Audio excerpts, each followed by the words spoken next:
क्या तिकड़म हुई? ये नास्तिक आस्तिक की परिभाषा इतनी विचित्र क्यों? तिकड़म एक ही हुई है। और वो ऐसा नहीं है कि हमारी संस्कृति में, हमारी विचारधारा में, हमारे अ, हम भारतीय लोगों के साथ या हिंदू लोगों के साथ में ये तिकड़म इस विश्व की प्रत्येक मानव जाति, प्रत्येक मजहब, प्रत्येक रिलीजन, प्रत्येक संप्रदाय, प्रत्येक पंथ वालों के साथ हुई। तो तिकड़म हुई है शासन की तिकड़म। शासन कैसे करना है,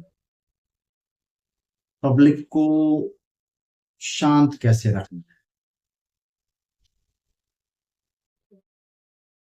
भूखा पेट रोटी मांगता है, भरा पेट प्रश्न पूछता है। पब्लिक प्रश्न ना पूछे, बस स्वीकार कर लो। इसलिए डर दिखाओ, भय दिखाओ। आप क्या मानते हैं अपने आप को, नास्तिक या आस्तिक? अगर आप ईश्वर और वेद दोनों को मानते हैं तो आप आस्तिक हैं। आप ईश्वर को मानते हैं और वेदों को नहीं मानते तो आप नास्तिक। आप वेदों को मानते हैं, ईश्वर को नकार देते हैं, तो भी आप आस्तिक। अकॉर्डिंग टू वेद, अब वेदों को मानने का मतलब ये नहीं है कि आप ये कहोगे कि ना जी मैं तो ईश्वर को भी मानता हूँ, वेदों को भी मानता हूँ। मानना नहीं, उसको फॉलो करना। आप ईश्वर मानते हो, आप तो मूर्ति पूजा करते हैं, ए टू जेड मूर्ति पूजा करते हैं। वेद तो मूर्ति पूजा को नकारता है, वेदों में तो मूर्ति पूजा का कंसेप्ट ही नहीं है, धारणा ही नहीं है। तो आप तो वेदों के विरोध में गए। आप कहाँ से आस्तिक?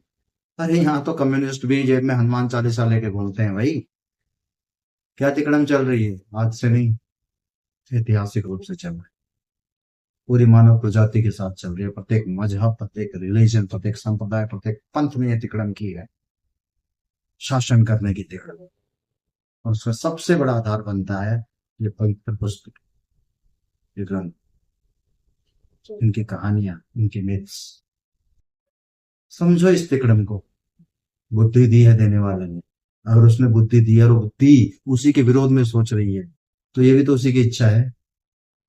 और अगर उसने बुद्धि नहीं दी, वो नहीं चाहता कि उसके विरोध में सोचा जाए, तो ये बुद्धि आई कहां से? लॉजिक लगाओ यार। वो क्या है? शायद वो खुद चाहता है कि उसे वास्तव में जाना जाए, माना ना जाए, जो ये तिकड़मबाज हमें बताते आए।